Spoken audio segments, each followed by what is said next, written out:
Bueno, ¿se ve mi pantalla?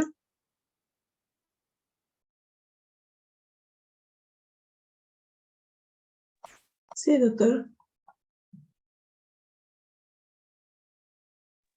Ok.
En el día de hoy vamos a tener dos clases.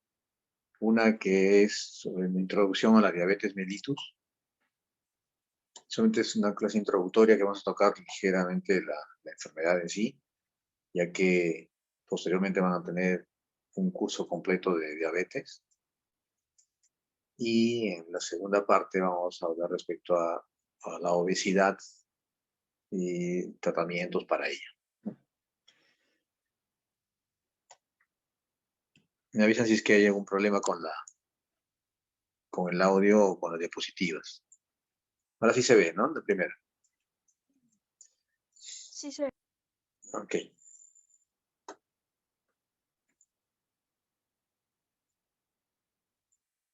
Bueno, mientras que va avanzando la diapositiva, que está bien lenta, puedo ir contando que ya desde hace muchos siglos la diabetes mellitus ha sido descrita por diferentes culturas a través de los tiempos. Inclusive desde la época de los egipcios existen papiros que describen a esta enfermedad, ¿no? Y principalmente en esos tiempos todos se dedicaban a describir los síntomas como la orina frecuente y abundante, ¿no? El hecho de que la orina dulce de los diabéticos hacía atraer a las hormigas, ¿no? Hasta que en la época de los griegos ya le acuñaron el término de diabetes mellitus, que significa una orina abundante con sabor a miel, ¿no? Sabor dulce.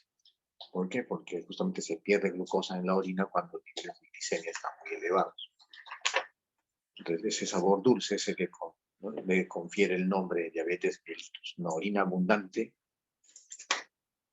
pero con sabor dulce. Y a través de los tiempos también se han ido presentando demasiadas muertes por esta enfermedad, pero hubo un momento, un punto de quiebre en el año 1921, en que estos dos investigadores que ven ahí, Frederick Banting y Charles Best, lograron aislar y sintetizar insulina, aislar la insulina en unos experimentos con perritos, y esta insulina aislada de los perros fue aplicada en personas con diabetes, logrando mejoría del cuadro clínico. Eso les valió ganar el premio Nobel de medicina. Entonces, ¿por qué es importante esta enfermedad? Porque su prevalencia cada vez ha ido en aumento. Pueden ver que en el año 2012 la prevalencia aproximadamente era en 5,9 a 6% a nivel de Sudamérica, en los diferentes países, y que se estima que para el año 2030 esta prevalencia va a llegar inclusive hasta el 13%. Ha ido creciendo las cifras de diabéticos a nivel mundial de la mano con el incremento en la obesidad. Pues bien, diabetes mellitus se va a definir ya la definición, ya no el nombre, qué significa, etcétera, sino la definición. Es un conjunto de enfermedades metabólicas. ¿Por qué es un conjunto? Porque existen diabetes de diferentes tipos, diabetes tipo 1, diabetes tipo 2, diabetes del embarazo, diabetes secundaria a otras patologías.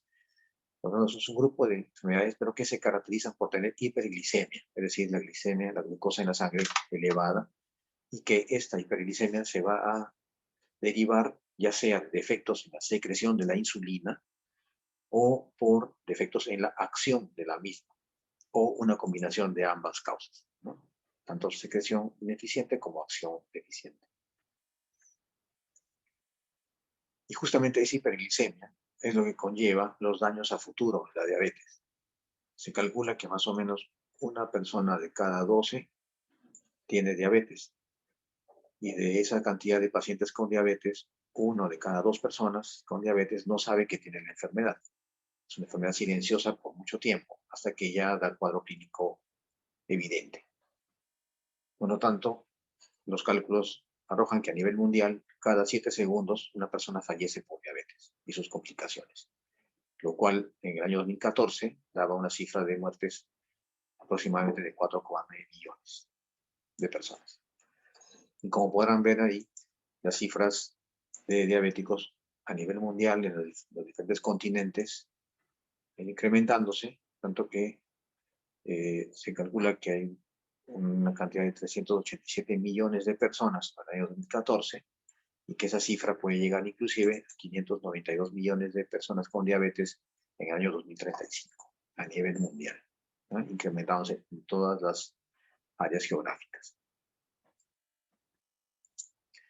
En el Perú tenemos un estudio hecho por el Dr. Klein y colaboradores en el año 2013 en diferentes regiones naturales del país, seguidos por 5 años, y se encontró que la prevalencia actual en el país varía según la región geográfica. En la costa se encuentra la mayor cantidad de pacientes con diabetes y tiene una prevalencia de 8,2%, pero en Lima hay un poco más. Lima tiene 8,4%. La sierra siempre ha tenido menos que en la costa y actualmente es de 4,5% de prevalencia de diabetes, lo cual duplica los datos tenidos hace 20 años. Y en la selva también ha habido un incremento, actualmente con 3,5%, cuando hace unos 20 años era alrededor del 2%. Pues bien, para decir que una persona tiene diabetes, tenemos que regirnos a la presencia de criterios diagnósticos. Los criterios diagnósticos de diabetes son los siguientes, y no es necesario tener 1 de 4 o 2 de 4, ¿no? Puede hacerse de cualquiera de estas maneras. El primero es que tenga una glucosa plasmática en ayunas mayor o igual a 126 miligramos por decilitro en 2 o más oportunidades. La segunda manera de hacer el diagnóstico de diabetes es que la persona sea sometida a un test de tolerancia a la glucosa y a las 2 horas de este test la glucosa esté por encima de 200 miligramos por decilitro, ¿no? Mayor o igual a 200 miligramos por decilitro a las 2 horas del test de tolerancia a la glucosa, hace el diagnóstico de diabetes. Obviamente este test de tolerancia a la glucosa debe realizarse con 75 gramos de glucosa anhidra para estandarizar resultados. La tercera manera de hacer el diagnóstico de diabetes, o el tercer criterio, mejor dicho, es el que lamentablemente es el más frecuente. Es un paciente que ya tiene tiempo en enfermedad y no lo sabe, pero que viene con síntomas característicos de diabetes. ¿Cuáles son los síntomas característicos? Aquellos que hasta los egipcios describían en sus papiros: poliuria, polidipsia, pérdida de peso. Y a esta persona se le mide la glucosa en cualquier momento del día, por eso dice glucosa aleatoria, y se tiene una glucosa mayor o igual a 200 miligramos por decilitro. Ese criterio lo hace cualquier persona, inclusive ni siquiera tiene que ser médico para darse cuenta que tiene diabetes. Es un diagnóstico, es un criterio que se permite un diagnóstico tardío. Y el cuarto criterio diagnóstico, que es el menos utilizado y también es el de más reciente aceptación, recién a partir del 2011 se considera como criterio diagnóstico, es la hemoglobina glicosilada mayor o igual a 6,5%. Con cualquiera de esos criterios podemos hacer el diagnóstico de diabetes mellitus. Pero tenemos categorías de riesgo incrementado de diabetes, los cuales se llaman prediabetes. Nosotros tenemos que recordar que la glicemia en ayunas normal es menos de 100 miligramos por decilitro. Entonces, la brecha entre 100 y 126 miligramos por decilitro, o sea, de 100 a 125, va a ser catalogado como un tipo de prediabetes llamado glucosa alterada en ayunas. la otra brecha está en los valores de glucosa a las 2 horas del test de tolerancia a la glucosa. Si este valor de las 2 horas está entre 140 hasta 199, es otra categoría de prediabetes llamada intolerancia a la glucosa. Esa intolerancia a la glucosa viene a ser de las 3 categorías la que implica un mayor riesgo de convertirse en diabético. Y en el tercer tipo, la tercera categoría de prediabetes es una hemoglobina glicosilada que está entre 5,7 a menos de 6,5%, porque el valor normal es menos de 5,7. Entonces, esas categorías de llamadas prediabetes ya nos están indicando el riesgo de que con el tiempo las glicemias se incrementen y el paciente pase a diabetes. Entonces, desde este momento, en prediabetes ya se pueden emplear técnicas de cambios en la alimentación, de actividad física que puedan retroceder o retrasar, en todo caso, la aparición de la diabetes. Les mencionaba la importancia del estadio de prediabetes, porque ya en prediabetes es tener un factor de riesgo importantísimo para ser diabético y ya incrementa el riesgo de enfermedad coronaria desde esos estadios. También prediabetes ya tiene un incremento en la mortalidad cardiovascular. No es necesario llegar a ser diabético para tener incremento en estos riesgos, sino desde estadios previos. Por eso el enfoque como médicos que van a hacer ustedes es detectar no a diabéticos, sino en prediabetes y mejor aún en las personas que tienen factores de riesgo para la diabetes sin tener diabetes todavía. Entonces, estar atentos en esos casos para hacer un cambio en estilos de vida y en algunos casos el diagnóstico lo más temprano posible. Entonces, se ha visto que la tasa de conversión de prediabetes a diabetes es más o menos el 10% en cada año, ¿no? Por año, el 10% de prediabéticos ya pasan a ser diabéticos. ¿Qué otra cosa importante tenemos que recalcar? Es que, si pueden ver ustedes en la barra inferior, en el centro, es 0 años, ¿no? El momento del diagnóstico de diabetes. En ese momento se hace el diagnóstico de diabetes, vemos que desde años antes, unos 10 a 15 años antes, ya existía la resistencia a la insulina, ¿no? Esto es para hacer el diagnóstico de diabetes tipo 2. En el caso del diabético tipo 2, ya 10, 15 años o tal vez más años antes del diagnóstico ya existía resistencia a la insulina, lo cual implica que la célula beta que produce la insulina tenía que esforzarse mucho más para poder mantener las glicemias adecuadas. Y al esforzarse mucho más, estas células beta se van agotando con el tiempo. Hay un agotamiento en la función de la célula beta y más o menos se calcula que al momento del diagnóstico de diabetes ya la capacidad funcional de las células beta está en el 50%. De tanto haberse esforzado, se han agotado. Y también existe un incremento en la sobreproducción de la glucosa hepática porque ya no puede ser frenada esa sobreproducción por la acción de la insulina y por lo tanto ya las glicemias comienzan a elevarse. Entonces, con un diagnóstico de diabetes ya viene arrastrando muchos años de enfermedad silenciosa.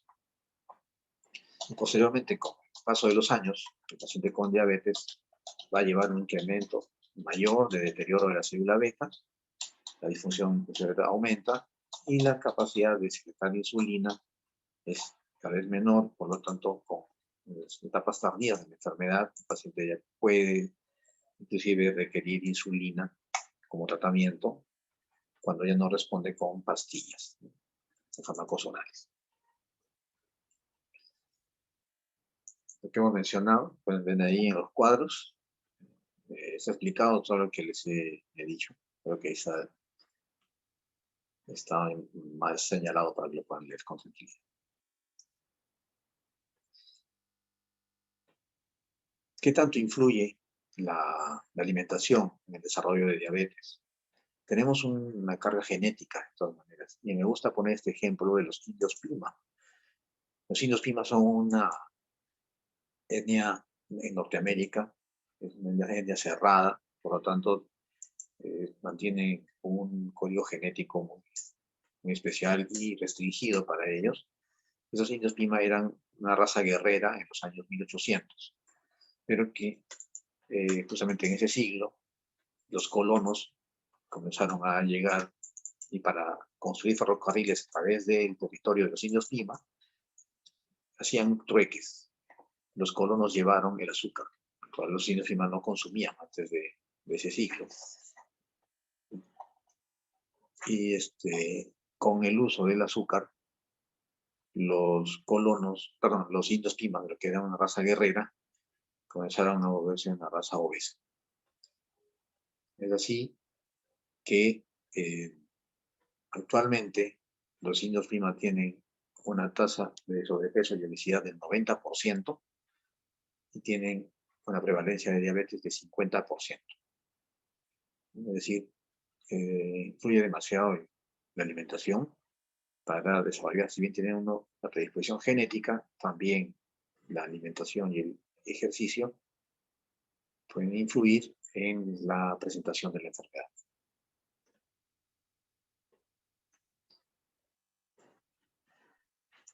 Con el tiempo se han ido modificando los criterios diagnósticos, los que he mencionado en las diapositivas anteriores, son los más recientes. Pero esos criterios diagnósticos han variado en el tiempo. ¿Por qué? Porque se ha visto que a largo plazo los valores de glicemia, puntos de corte de glicemia se asocian con mayor prevalencia de complicaciones crónicas a largo plazo, tardías. Por ejemplo, retinopatía diabética. Entonces, en el año 1997, que hasta ese entonces se consideraba diabetes a partir de 140, se redujo el criterio diagnóstico de 126 porque la hiperglicemia por encima de 126 ya iba más de la mano con el incremento de retinopatía diabética en el futuro. Y todas esas evaluaciones fueron hechas en diferentes etnias, entre ellas la de los indios Pima, que permitieron hacer una evaluación a largo plazo de las consecuencias de la diabetes. Y en el año 2004 se redujo el valor normal de glicemia en ayunas, que era menos de 110, a menos de 100. Todavía pueden ver en algunos formatos de laboratorio, que puedan visualizarlos, que aún siguen colocando valores normales hasta 110, pero realmente el valor normal es menos de 100. Justamente porque ya en valores por encima de 100, también a largo plazo ya comienzan a verse complicaciones crónicas.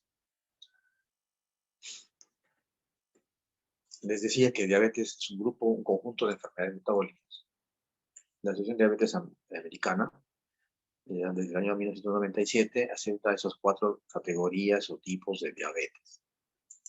Diabetes tipo 1, que generalmente se da en niños o adolescentes, y quienes hay una destrucción de células beta por autoinmunidad o también por causa desconocida, que va a llevar a que el paciente tenga que utilizar insulina desde el inicio de la enfermedad, y nada más que insulina le puede servir. En cambio, la diabetes tipo 2 es una diabetes que generalmente se presenta en personas adultas. En las recomendaciones de este año consideran que a partir de los 35 años ya debería hacerse un descarte de diabetes tipo 2 cuando hay factores de riesgo. Hasta el año pasado eran 45 años para arriba. Pero la diabetes tipo 2 se caracteriza porque muchas veces el paciente tiene exceso de peso y tiene otras comorbilidades como dislipidemia, hipertensión arterial, ¿no?, hiperuricemia, etc., lo cual indica ya varios factores de riesgo. Y muchas veces este paciente con diabetes mellitus tiene una dieta inadecuada y un tipo de vida sedentario. El tratamiento para estos diabéticos tipo 2 abarca tanto desde dieta sola hasta dieta con fármacos orales de varios tipos o inclusive con insulina. La diabetes gestacional es otro tipo de diabetes, que es una diabetes que se diagnostica en el embarazo, con unos valores, unos puntos de corte que son un poco menores que los que se hacen para la diabetes en general. Pero el diabetes mellitus gestacional solamente es un diagnóstico transitorio durante el embarazo. Y los otros tipos específicos de diabetes son aquellos en los que están incluidos alteraciones en la secreción de insulina por el páncreas, alteraciones en los receptores de insulina, alteraciones cromosómicas como síndrome de Down, síndrome de Klinefelter, etc. O algunas alteraciones de secreciones de otras hormonas que suben la glucosa, como por ejemplo feocromocitoma o tumores de hipófisis secretores de hormona de crecimiento, etc. Como la diabetes tipo 2 es la diabetes más frecuente, tenemos que identificar que hay factores de riesgo para ella, ¿no? Obesidad. La raza es un factor de riesgo porque se considera que los que tienen bajo riesgo para diabetes tipo 2 son los de raza nórdica, o sea, en otras palabras, los daneses, los finlandeses, tienen menor riesgo de diabetes tipo 2, pero la diabetes tipo 2 es más frecuente en los latinos, en los mexicano-americanos, en los asiático-americanos. Entonces, en nuestro medio, ya por raza, tenemos más riesgo de diabetes. Otro factor de riesgo, la historia familiar de diabetes tipo 2, en las familiares de primer grado, ya sean padres o hermanos o hijos. Tener un familiar ya implica riesgo para la persona, por lo tanto tiene que hacerse una evaluación temprana. El haberse encontrado previamente una glicemia elevada, ya sea en ayunas o después del alimento, postprandial, se llama eso, también es un factor de riesgo para diabetes tipo 2. El tener vida sedentaria, el consumir una dieta baja en fibra y rica en carbohidratos, el sufrir de presión arterial elevada. ¿No? Son factores de riesgo con diabetes y por lo tanto tenemos que saber identificar a aquellos pacientes antes de tener la enfermedad. Bien, ¿qué cosa debemos evaluar? ¿No? Tenemos que evaluar en los pacientes su historia clínica, obviamente, la exploración física y los datos de laboratorio, como cualquier otro paciente. Eso nos va a llevar a identificar factores de riesgo cardiovascular y también nos va a permitir evaluar si es que existen lesiones en los órganos blancos, porque habrán escuchado que diabetes daña múltiples órganos, principalmente los nervios los miembros inferiores, la circulación del corazón, los riñones, la retina, etc. Entonces, se debe evaluar si existe alguna lesión en esos órganos. Tenemos que, dentro de los datos de la historia clínica, tenemos que evaluar síntomas, si es que existe poliuria, polidipsia, si ha perdido peso, si tiene visión borrosa, si tiene parestesias en miembros inferiores, etc. Preguntar si ha habido alguna vez alguna hospitalización por glucosa elevada, si ha tenido cetoacidosis, por ejemplo, un estado hiperosmolar. Evaluar cómo está el estado nutricional, ¿no? Si ha tenido exceso de peso previamente, si era obeso o no, si alguna vez ha recibido algún tratamiento o si está actualmente en algún tratamiento, sea farmacológico o no farmacológico, si es que ha recibido algún tipo de educación respecto sobre su enfermedad, si se hace autocontroles con glucómetro, qué tanta actividad física realiza, ¿no? El tipo y la frecuencia con la que la hace, si es que ha tenido alguna vez hipoglicemias, o sea, bajones de glucosa por algún tratamiento que haya recibido, o si ha estado con alguna infección previamente. Las complicaciones crónicas de diabetes también, ¿no? Si tiene nefropatía o retinopatía diabética, si ha recibido algún tratamiento. ¿Qué otras medicinas está tomando? Porque muchas medicinas pueden elevar las glicemias. Están los diuréticos, tiazídicos, por ejemplo, los corticoides que pueden utilizarse para otras enfermedades. Todo ello va a llevar a que podamos evaluar bien cuál es el riesgo cardiovascular que tiene el paciente, basado en los antecedentes familiares, preguntar si el paciente también fuma o no, el tabaco incrementa el riesgo cardiovascular, tener hipertensión arterial o dislipidemia incrementa más el riesgo. Dentro de los datos también tenemos que obtener si ha habido familiares con diabetes, el estado de educación del paciente va a ser muy importante para poder explicar bien, saber ante qué paciente estamos enfrentando, la capacidad que va a tener para poder entender nuestras indicaciones y la explicación sobre su enfermedad. Y también evaluar si hay consumo de alcohol o drogas, no solamente para ver la repercusión de estas en el organismo, sino también para saber si va a tener un cumplimiento de las indicaciones médicas de manera adecuada. En el examen físico tenemos que evaluar cuál es el peso, cuál es la talla del paciente, lo cual nos permite calcular el índice de masa corporal y medir la circunferencia de cintura también, evaluar la presión arterial. En la piel podemos evaluar si existen acantosis nígricas, es una coloración oscura que puede existir en la piel de la nuca, del cuello, de las axilas o de la ingle. Si es que existen acrocordones, que son como unas verruguitas que aparecen también en esas zonas que he mencionado, o si existen hongos o heridas o úlceras en la planta de los pies o en alguna otra zona del cuerpo. También dentro del examen físico evaluar la cavidad oral, no solamente si la lengua está seca o no, sino también ver si es que existen caries o si es que se han aflojado algunos dientes, sin necesidad de estar cariados. Dentro del examen neurológico, evaluar si existe en los miembros inferiores disminución de la sensibilidad. Se utiliza un monofilamento. También evaluar sensibilidad vibratoria, por ejemplo, cómo están los reflejos osteotendinosos. Y en el examen cardiovascular, ¿no? Evaluar si hay soplos carotídeos, cómo están los latidos cardíacos, las arterias periféricas están, ¿no? Los pulsos periféricos están adecuados o no, para evaluar qué tan permeables son las arterias periféricas, como por ejemplo los pulsos pedios, los pulsos tibiales posteriores. En esta diapositiva pueden ver, este joven tenía 16 años o 15 años, ya no recuerdo. Tiene obesidad central y ese color oscuro que tiene en el cuello, en las axilas, es lo que se llama acantosis nígrica.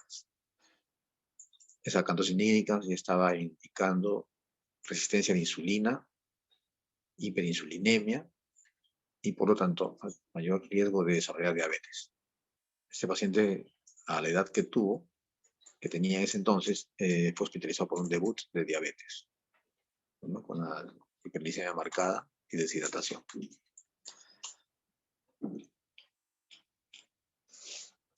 Pues bien, prácticamente la causa del fallecimiento de los pacientes con diabetes no es la hiperglicemia, sino las consecuencias de esta con el paso de los años. Como pueden ver, tanto en diabetes tipo 1 como en diabetes tipo 2, tanto varones y mujeres, la causa más frecuente de mortalidad es la enfermedad cardiovascular, ¿no? Infartos, infarto de miocardio, accidentes cerebrovasculares, etc., ¿no? Sí, después vienen causas ya de mortalidad por causas renales, insuficiencia renal, algunos tipos de cáncer, etcétera, pero como consecuencias de la diabetes, debe ser insuficiencia renal, las amputaciones, las infecciones.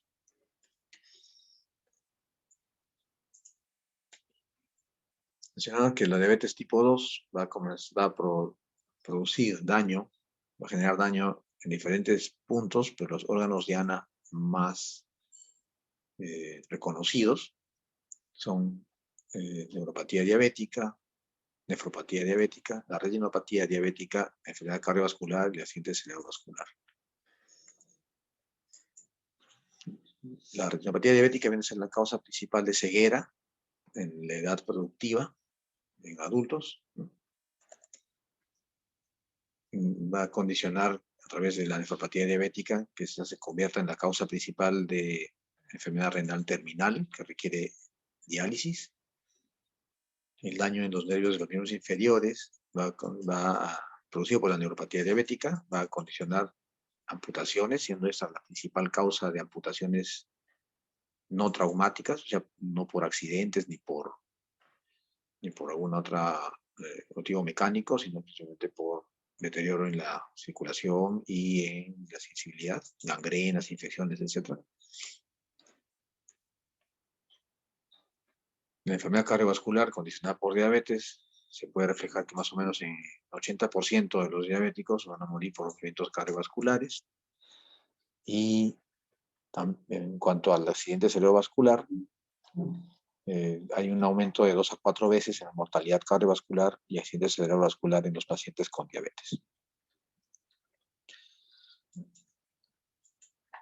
Podemos dividir las complicaciones de la diabetes en complicaciones microvasculares y causas macrovasculares, complicaciones macrovasculares, perdón. Hay 3 de cada una de ellas. Las microvasculares, o sea, las principales son la neuropatía diabética, la nefropatía diabética y la retinopatía diabética. El orden de aparición es el que le he mencionado yo, ¿no? Primero neuro, luego nefro, y luego retinopatía diabética, según el tiempo de enfermedad, pero sobre todo el tiempo de mal control de la glicemia. Hay pacientes con diabetes que pueden vivir 30, 40 años con su enfermedad bien controlada y no llegan a tener las complicaciones crónicas que he mencionado ahí, pero puede existir pacientes con 10 años de enfermedad, con muy mal control metabólico y que tengan todas estas complicaciones.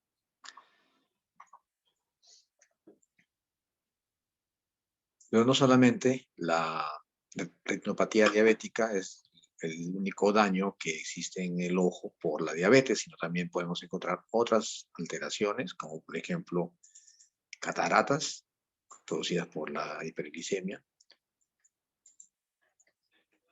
También se puede encontrar glaucoma por la hiperglicemia, o sea, no solamente retinopatía diabética.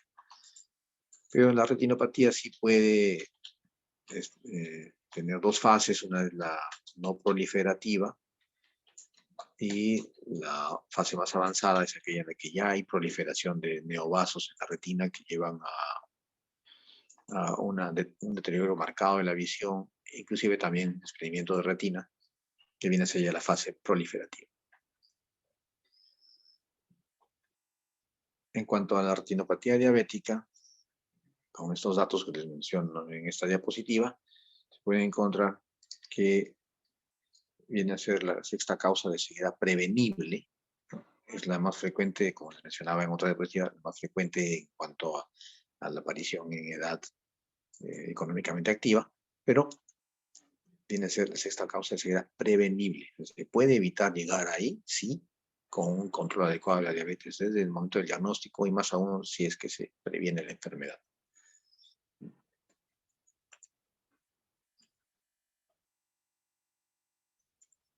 En cuanto a la enfermedad renal crónica, insuficiencia renal, se encuentra que viene a ser diabetes, la primera causa de enfermedad renal crónica y de soporte dialítico.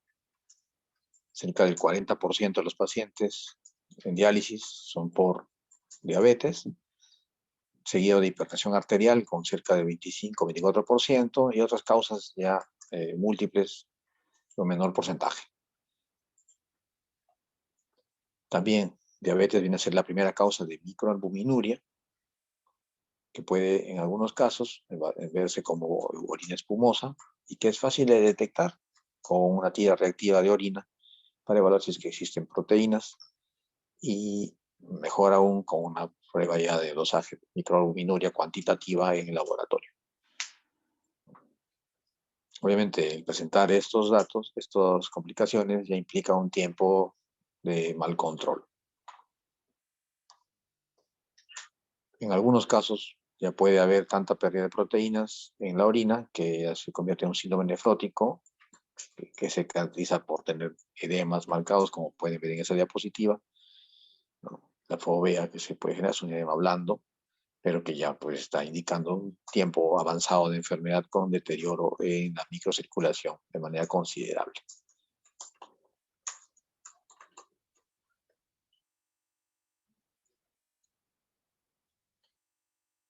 En cuanto a la neuropatía diabética, es una complicación que es la que se presenta más tempranamente en pacientes con diabetes mal controlados. Es fácil de detectar en examen físico, pero el paciente puede venir ya refiriendo algunas alteraciones en sensibilidad en los miembros inferiores o algunas no solo parestesias, sino también unas disestesias.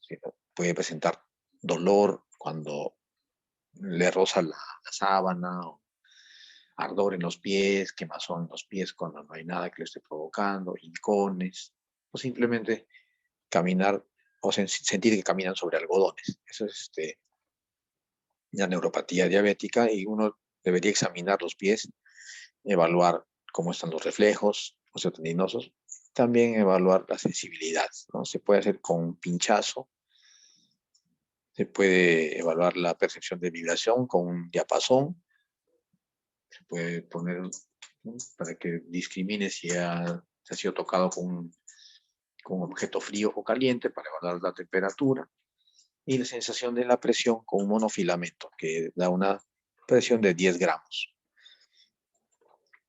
Asimismo, el examen clínico, que empieza con una inspección, ¿no? Debemos buscar si es que existen callos o deformaciones o úlceras o ampollas en los pies para, para detectar si ya hay una lesión o si es que hay que cambiar de zapatos, porque el roce con el calzado puede provocar la presencia de callos, ¿no? Y esto aumentaría el riesgo de que sea un serio. Entonces, estos pacientes que se encuentran con alteraciones, ya deberían ser evaluados por un podiatra, ¿no? Puede hacer evaluaciones de pedicure. No solamente pedicure, sino es una evaluación de podología. Bastante cuidado. Ahí tienen ¿no?, el monofilamento, que sirve para evaluar sensibilidad en los miembros de planta del pie. El paciente debe decir si es que siente que le tocan o no la planta y ubicar en qué parte le están tocando. Esto ejerce una presión de 10 gramos y que debería ser detectado fácilmente por el paciente. Esta es la técnica del pinchazo. Con una lanceta se puede ir tocando, hincando en la planta del pie. El paciente también debe identificar la zona en la que se está tocando. Los reflejos osteotendinosos y la evaluación con el diapasón. Y en cuanto a complicaciones macrovasculares, también tenemos 3 que son las más frecuentes. Tenemos la enfermedad coronaria, la enfermedad cerebrovascular y la enfermedad vascular periférica, ¿no?, o insuficiencia vascular periférica. Estos son los grandes vasos que están implicados y que van a tener también bastante repercusión en cuanto a la calidad de vida cuando se presentan. Tener un accidente cerebrovascular, el paciente puede quedar con hemiplegia, con dificultad para comunicarse con el entorno, puede quedar con afasia o puede quedar con limitación en el movimiento, postración y riesgo de formar escaras, etc. En cuanto al infarto, también tenemos que limitar la actividad física del paciente, el infarto coronario me refiero, y también la enfermedad vascular periférica puede condicionar síntomas de claudicación intermitente, es decir, dolor al momento de hacer actividad física en los miembros inferiores, que obliga a que el paciente entre en reposo y luego cada cierto periodo de tiempo descansar para que nuevamente se recupere la irrigación. Y más aún, factor de riesgo para tener el pie diabético, infecciones de miembros inferiores y amputaciones.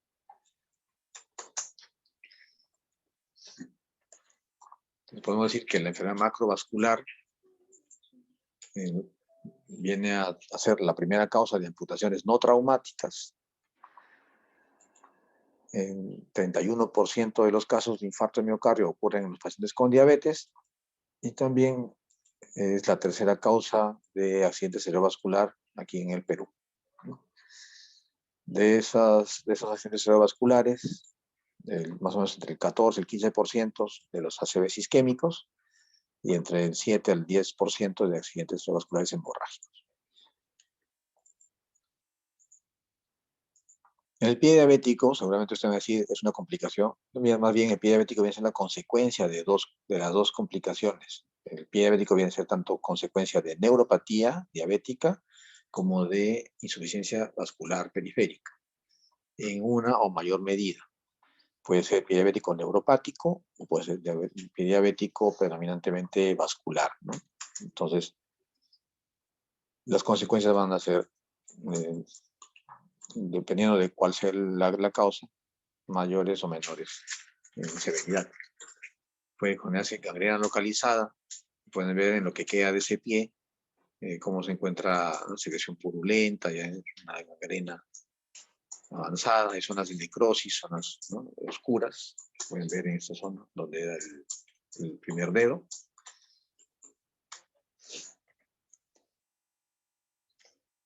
Y entonces, para lo que es la úlcera del pie diabético, va a haber tanto alteración en la sensibilidad, o sea, neuropatía, que va a condicionar una menor sensibilidad de la planta del pie o de los dedos ante la aparición de alguna herida. Tal vez el paciente no siente el dolor, no se percata que tiene una lesión y esa se va a infectar,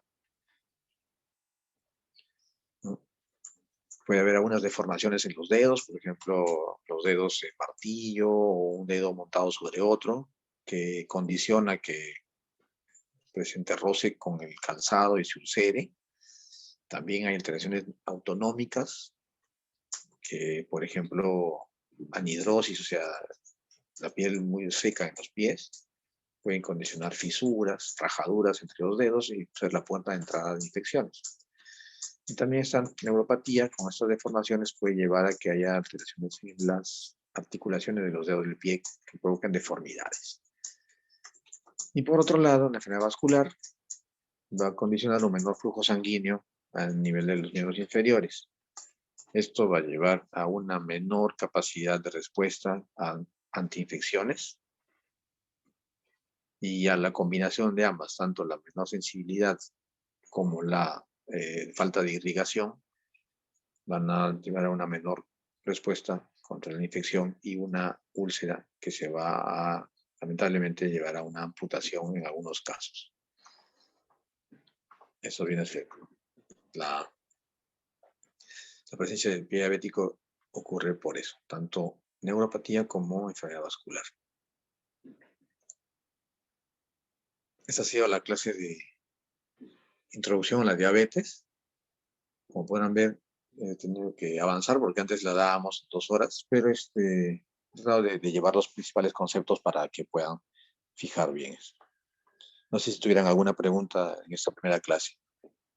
Espero sus preguntas si la tuvieran.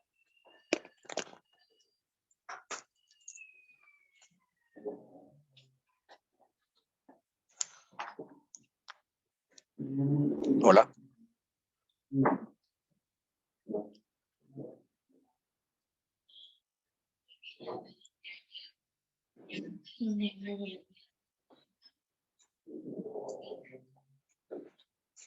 Patrick, ¿todo claro? Pero por escribes aquí sí, ¿no? Pero no, me imagino que sí. Aquí lo que tiene que diagnosticar es tempranamente qué paciente está en riesgo de tener diabetes o qué persona. Entonces, una persona de 35 años que tiene antecedentes familiares de diabetes de primer grado es un factor de riesgo, o que tiene obesidad es un factor de riesgo. Entonces, en esos pacientes uno debe buscar ¿no?, por lo menos un control de glucosa anual, y si es que esta glucosa se viera un poquito alta, se puede realizar otra medición de glicemia, ¿no? Si es ligeramente nada más alta, entonces se tiene que hacer una tolerancia a la glucosa que puede detectar tempranamente la enfermedad.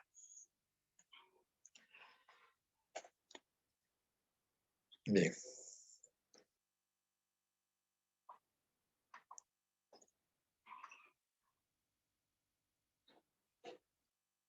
No sé qué pasa.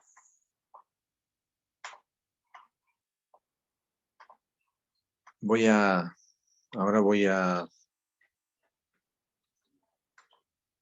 presentar la siguiente clase, que viene a ser sobre obesidad.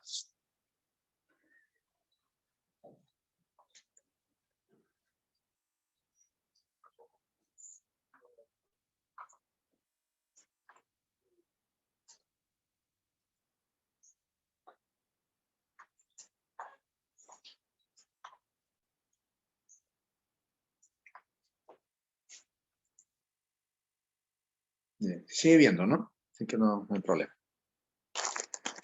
Me dicen si es que no se escucha bien o algo. Sí, doctor, todo bien.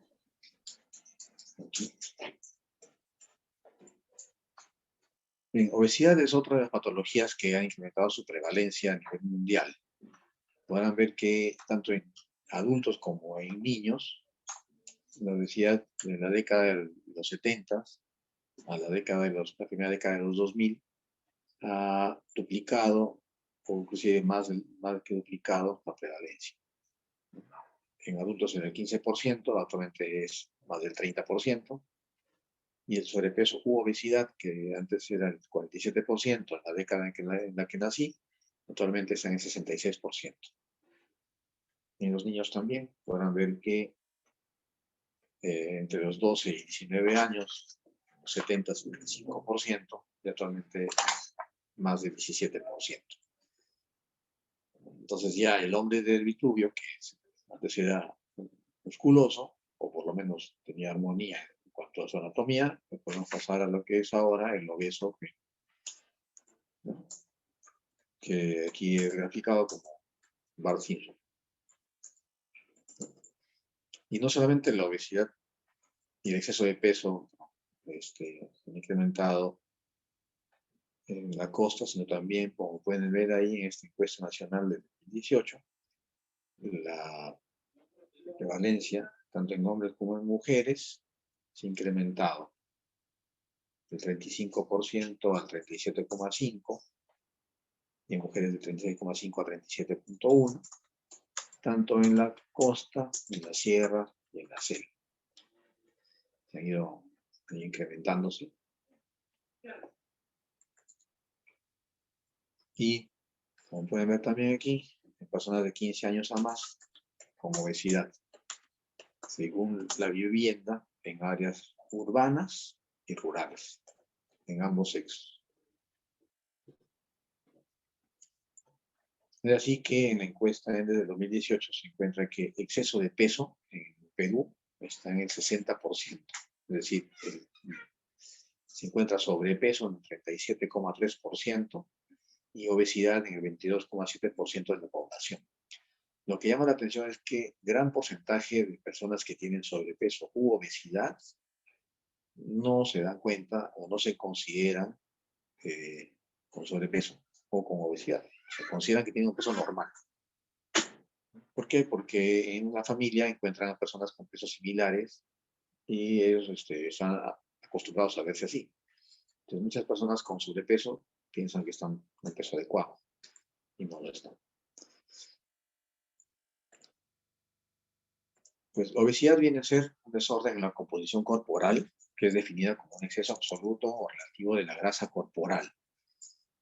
Principalmente en la grasa, no en aumento de músculos, sino de grasa corporal. Y el 95% de los casos de obesidad es primaria, es decir, no hay una causa que lo explique, una patología de fondo que lo explique, por así decirlo. Solamente el 5% o menos son secundarias a endocrinopatías, problemas genéticos, cromosómicos, ¿no?, que están condicionando esto. La OMS clasifica a las categorías de peso según el índice de masa corporal, que es una herramienta sencilla de utilizar en trabajos de investigación y trabajos de campo. Este índice de masa corporal se calcula dividiendo el peso en kilogramos entre el cuadrado de la talla en metros.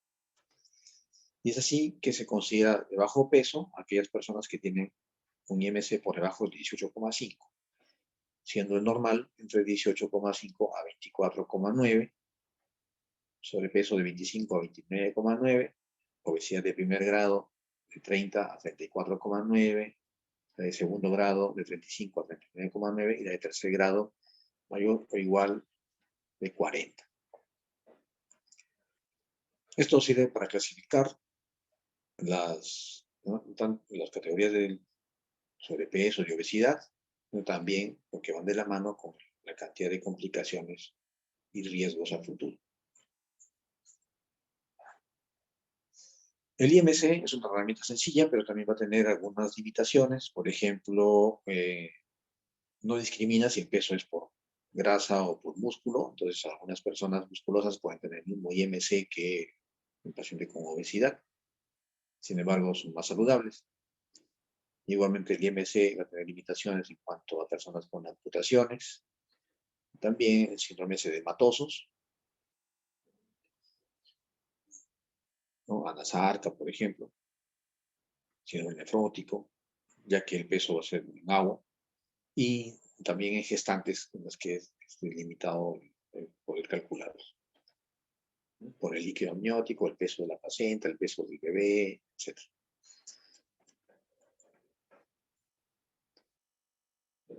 ¿A qué se atribuye el incremento de casos de obesidad a nivel mundial? Pues ya le dije que la mayoría no son por causas, por patologías de fondo, sino que hay una disminución, en la mayoría de los casos, disminución en la actividad física y un incremento en la ingesta calórica, es decir, un desbalance entre la ingesta y lo que uno quema en energía.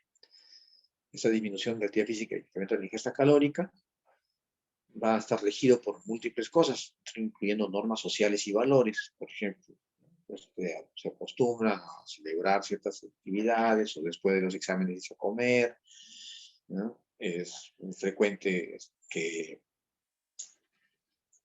se considere como una especie de estatus el consumir algún tipo de alimento, o a unos lugares en especial.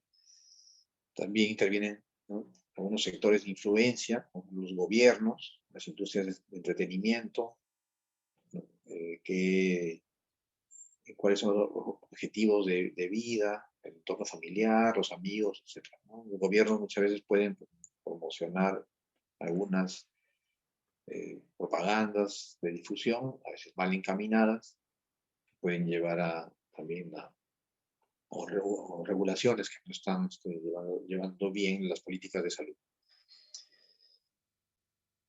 Y factores individuales, son factores genéticos, socioeconómicos, factores culturales, los tipos de alimentos que están acostumbrados a consumir, según los patrones culturales, y psicosociales también.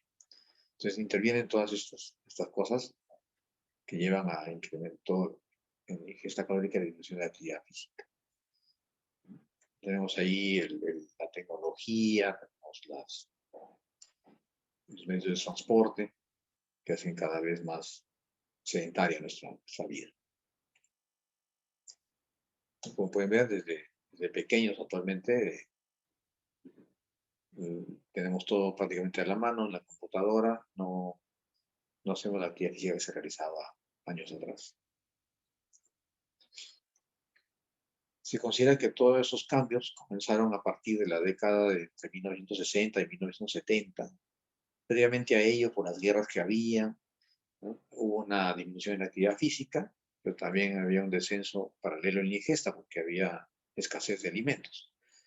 Pero en la segunda mitad del siglo pasado,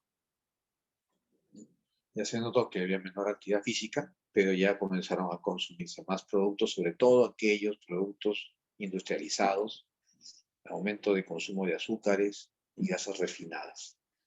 Esto ha sido el que ha ido incrementando, lo que se atribuye que ha ido incrementando el número de pacientes con exceso de peso.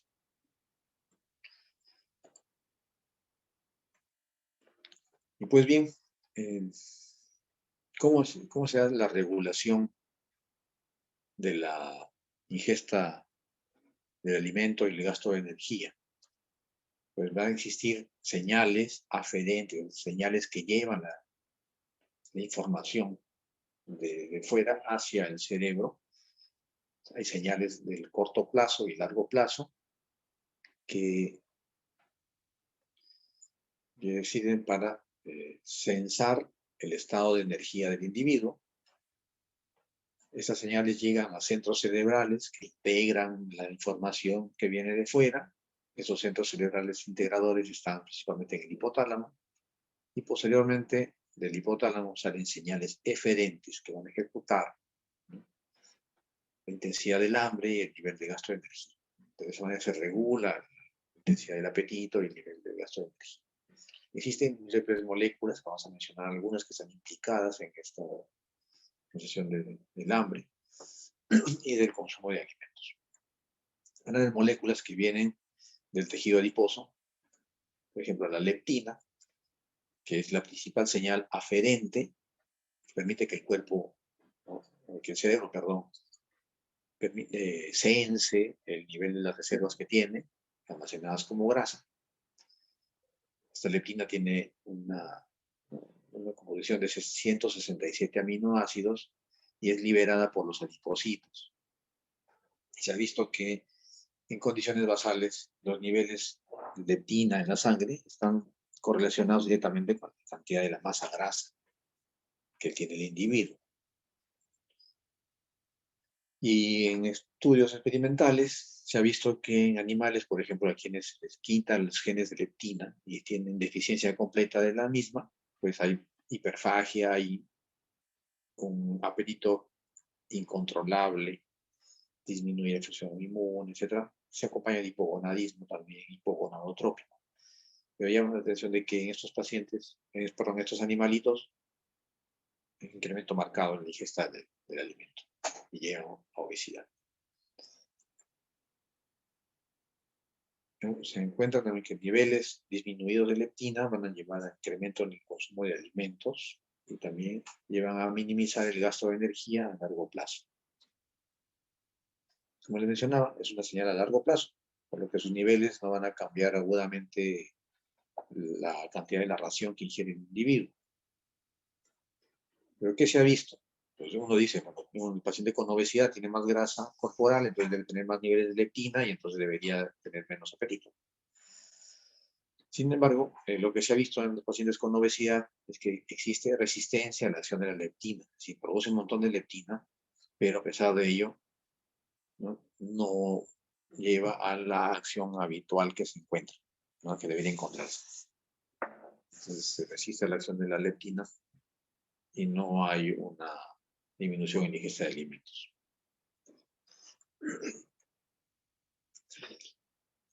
Otra molécula que es secretada por el tejido adiposo es la adiponectina. Es una proteína plasmática cuya disminución se asocia con mayor resistencia a la insulina. Se ha visto que también puede intervenir con un efecto antiinflamatorio, antiaterogénico y apoptótico in vitro, porque se ha visto que también inhibe expresiones de algunos factores, ¿no? Como por ejemplo el factor tumoral alfa. Sin embargo, los que tienen una acción más rápida son aquellas señales que llegan desde el tracto gastrointestinal. Y en la última década han aparecido, han tomado mayor importancia estas moléculas, porque hace varios años no se conocían. Entonces, a nivel de tracto gastrointestinal se van a liberar ciertas moléculas, que son unas aminas, que van a enviar señales de corto plazo, fundamentalmente en respuesta a la llegada del alimento en el tubo digestivo, que van a actuar sobre los mismos centros cerebrales en los cuales actúa la leptina. En los pacientes con obesidad se ha encontrado que hay alteraciones en estas moléculas, tanto en la secreción como en la respuesta que se obtiene de ellas. Vamos a mencionar las principales. Una es la colecistoquinina, que es secretada por las células intestinales, sobre todo en la primera parte del tubo digestivo, el duodeno, la primera parte del intestino delgado. Se secreta hacia el torrente sanguíneo, principalmente estimulado por la presencia de grasa y proteínas en el duodeno. Es decir, ya llegó el alimento con grasa y proteínas en el duodeno y se secreta esta colecistoquinina. Como su nombre lo dice, y tal como yo ya la conocí cuando estudié medicina, la colecistoquinina, su nombre implica que va a favorecer la contracción de la vesícula biliar. Ese era el efecto que se conocía hace unos años, o hace unas décadas, pero después ya se encontró que además tiene un efecto sobre el vaciamiento gástrico, estimula el vaciamiento gástrico, estimula la secreción de ácido gástrico, estimula la motilidad intestinal, ya mencionamos lo de la vesícula, la secreción de enzimas pancreáticas. Pero además, y eso es lo relativamente nuevo, esta molécula se ha visto que envía una señal hacia el cerebro, hacia el hipotálamo, informando que ya se están procesando las grasas y proteínas y ya pronto van a ser absorbidas. Y por lo tanto, al incrementarse esa colecistoquinina, se suprime la ingesta del alimento, se calma el apetito. Y entonces el paciente reduce el tamaño de las porciones. O el individuo reduce el tamaño de las porciones que come. Entonces va dándole sensación de saciedad. Puede esta molécula también interactuar con los otros centros donde llegan los otros péptidos que vamos a mencionar. Entonces pueden atenuarse cambios inducidos por el alimento con otras hormonas intestinales, ¿no? Vamos a mencionar. O sea, entre todas estas moléculas van a haber interacciones en niveles de los centros reguladores del apetito en el hipotálamo. La otra molécula es la glucagon-like peptide 1, es GLP-1, más fácil de pronunciar. Este GLP-1 es un péptido de 30 aminoácidos que es secretado también por las células L, pero ya de las porciones más distales, el ilio y el colon, en respuesta también a la llegada de nutrientes a la luz intestinal. Este GLP-1 tiene un tiempo de vida muy corto, más o menos máximo 2 minutos, ya que se degrada por la acción de la enzima dipeptidilpeptidasa 4, que es la DPP4. Y va a tener efectos como que incrementa la secreción de insulina de manera dependiente de glucosa, o sea, no produce hipoglicemia, sino que produce, según los niveles de glicemia que tenga el paciente, o la persona, va a provocar secreción de insulina. Produce un efecto disminuyendo secreción de glucagón, incrementa masa de células beta in vitro, inhibe el vaciamiento gástrico y también va a disminuir la ingesta de alimentos por corto tiempo. En otras palabras, al disminuir la ingesta de alimento, el paciente ya deja de consumirlo, para la ingesta, detiene la ingesta, porque ya está indicando que ya llegó el alimento al intestino, ¿no? Es una sensación de saciedad.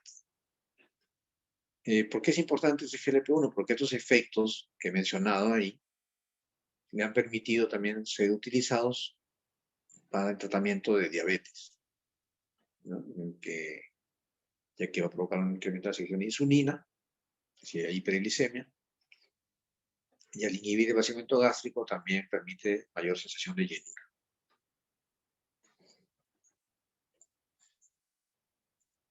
El otro péptido es el péptido YY. Este péptido YY tiene 36 aminoácidos, también secretada por células L del intestino delgado, distal y del colon,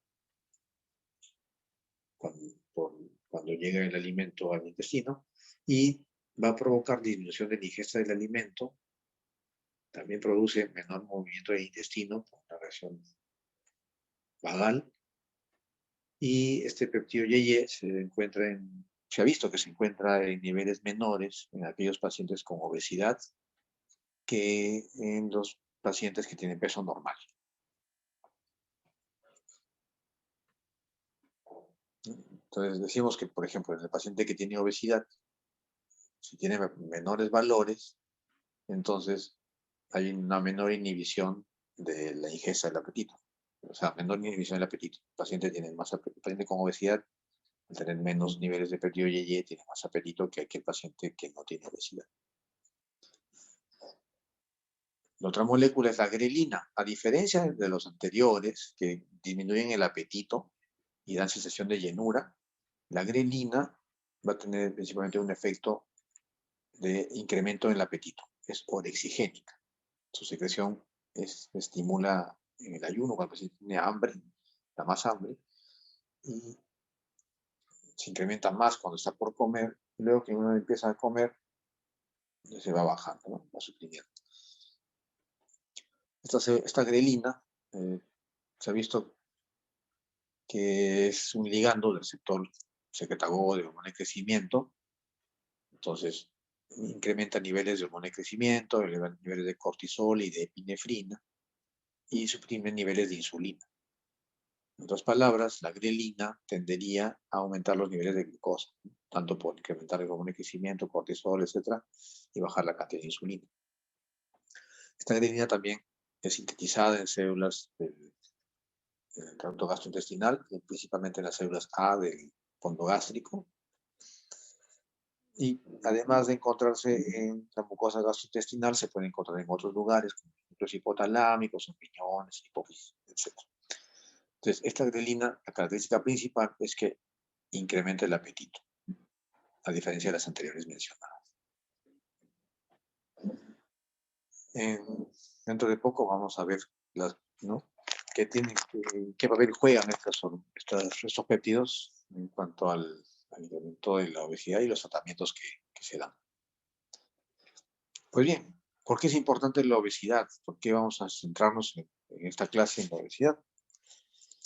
Simplemente porque tiene consecuencias a largo plazo. Y no solamente son consecuencias mecánicas, como el dolor de espalda, o sea, lumbalgias, compromiso articular, de tobillos, de caderas, de rodillas, sino también existen otras consecuencias. Tenemos consecuencias metabólicas. Tenemos que obesidad genera insulinoresistencia y también va a llevar a diabetes tipo 2. ¿No? Insulinoresistencia o resistencia a la insulina, porque significa que tiene que el paciente o la persona producir más cantidad de insulina para lograr controlar la glucosa, pero con el tiempo los niveles de glucosa se elevan y ya pasa a prediabetes y luego a diabetes. Entonces se ha encontrado que a mayor grasa corporal hay mayor resistencia a la insulina. Se va incrementando de manera directamente proporcional. ¿Qué otro dato más es importante? Que el 80% de diabéticos tipo 2 tienen obesidad. Y si uno compara pacientes con sobrepeso con los de peso normal, se ve que aquellos que tienen sobrepeso tienen 3 a 4 veces más diabetes que el que tiene peso normal. Y como les mencioné cuando hablamos de los grados de obesidad con el índice de masa corporal, decíamos que también permitía identificar cuál tenía más riesgo de desarrollar enfermedades o complicaciones. Pues pueden ver aquí que si uno compara pacientes con obesidad de tercer grado con aquellos pacientes que tienen peso normal, el que tiene obesidad de tercer grado tiene 18 veces más diabetes en hombres y 12 veces más en mujeres. En cambio, el que tenía sobrepeso solamente era 3 a 4 veces más. Pueden ver ahí la diferencia, a mayor obesidad, mayor grado o mayor prevalencia de diabetes, tanto en hombres como en mujeres. Otras complicaciones metabólicas de la obesidad es la dislipidemia, a incrementar niveles de triglicéridos, niveles de colesterol LDL, colesterol total, reduce disminución del HDL, que es el colesterol bueno, y comparando a aquellos pacientes que tienen un IMC menor a 21 versus aquellos que tienen más de 30, pues el nivel de triglicéridos varía, tiende a tener entre 60 a 120 miligramos por decilitro más que el paciente que tiene obesidad. Entonces, a mayor grado de obesidad, también mayor elevación de triglicéridos. Obviamente, si tiene aumento de diabetes, resistencia a insulina y dislipidemia, también a mayor prevalencia de síndrome metabólico. Y la obesidad puede condicionar complicaciones cardiovasculares también, no solamente metabólicas y mecánicas, sino también cardiovasculares, por ejemplo, hipertensión arterial, insuficiencia cardíaca, enfermedad coronaria, enfermedad arterial periférica, y otras como dilataciones de aurícula izquierda, por ejemplo, fibrilación auricular, que pueden también interferir con la calidad de vida del paciente. Por ejemplo, en pacientes con obesidad se ha encontrado que hay incremento de la masa del ventrículo izquierdo, incremento de dimensiones de la aurícula izquierda, difusión diastólica del ventrículo izquierdo, menor habilidad para aumentar la ventilación minuto. Todo ello se puede ver en pacientes con obesidad, disfunción endotelial y menor flujo de perfusión. El paciente con obesidad también puede tener complicaciones pulmonares, puede tener hipoventilación alveolar, tiene una menor capacidad de expandir el tórax, puede presentar incrementos de flujo sanguíneo pulmonar, apnea obstructiva del sueño, el síndrome de apnea de sueño, hipoxia, inflamación de la vía aérea, ¿no? Recordemos que durante el sueño uno se relaja y el peso del tronco cae sobre sí por el tórax y permitir que no haya una adecuada oxigenación nocturna. Es característico ver el paciente que tiene síndrome de sueño, paciente con obesidad, que se queda dormido en varios sitios, que a veces se puede poner colgado, entonces duerme. Es frecuente. Se ha visto que en obesidad se alteran los volúmenes pulmonares. Puede ver que hay en sobrepeso y en obesidad existe una capacidad residual, un volumen residual menor en los obesos, que tienen hipoventilación. Puede haber un volumen de reserva expiratoria alterado, inclusive todo el volumen, los volúmenes respiratorios están venidos a menos, ¿no? Igualmente el volumen de reserva expiratoria.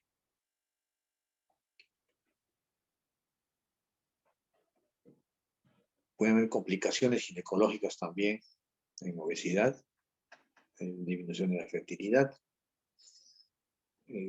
síndrome de ovario poliquístico, disminución en la cantidad de inmotilidad de espermatozoides en los pacientes varones, disfunción eréctil también, ¿no? O sea, parte ginecológica y reproductiva puede haber esas consecuencias. El incremento también de la aromatización del nivel de la grasa, el incremento de estrógenos, puede conllevar a tener mayores tasas de cáncer de mama en pacientes con obesidad, cáncer de endometrio, cáncer colorectal, en varones, de próstata también, carcinoma de células renales. Y a nivel gastrointestinal es muy frecuente encontrar enfermedad hepática grasa no alcohólica, que llaman la gente hígado graso. Más o menos el 85% de pacientes con obesidad tienen ya enfermedad grasa no alcohólica, enfermedad hepática grasa no alcohólica.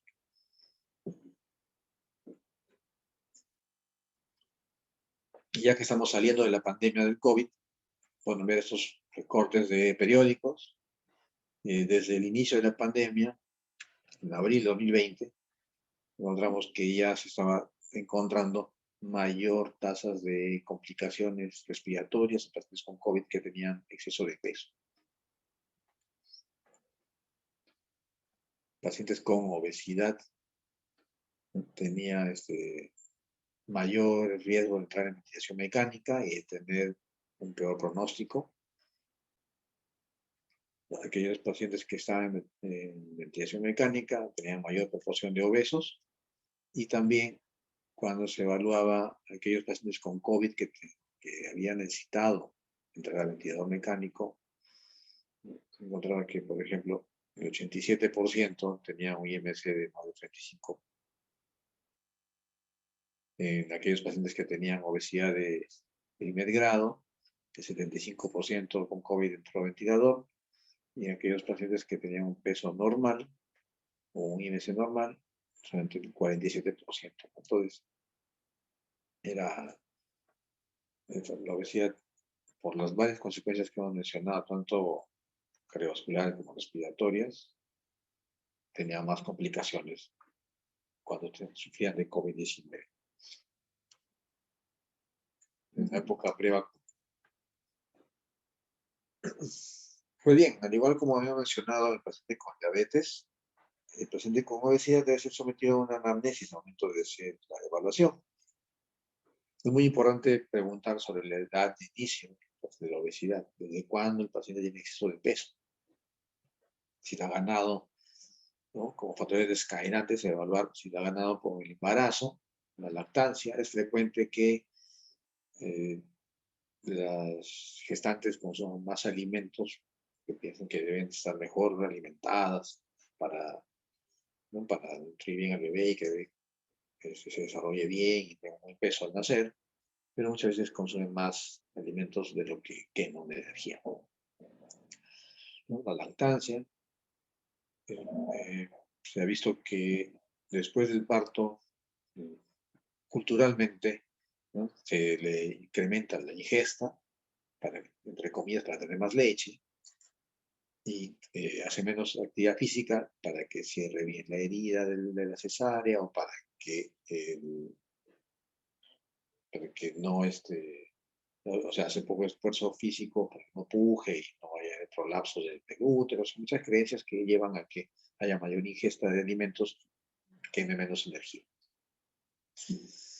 Puede desencadenarse también estados de ansiedad, de depresión, cambios en el trabajo, trabajos que implican mayor actividad física, en cambios hay trabajos que exponen más al paciente a tener alimentos cerca, por ejemplo, trabajos de oficina, que hay máquinas que expenden alimentos cerca, o pasa alguien haciendo café a media mañana, por ejemplo, en una oficina, a diferencia de estar en trabajos de campo.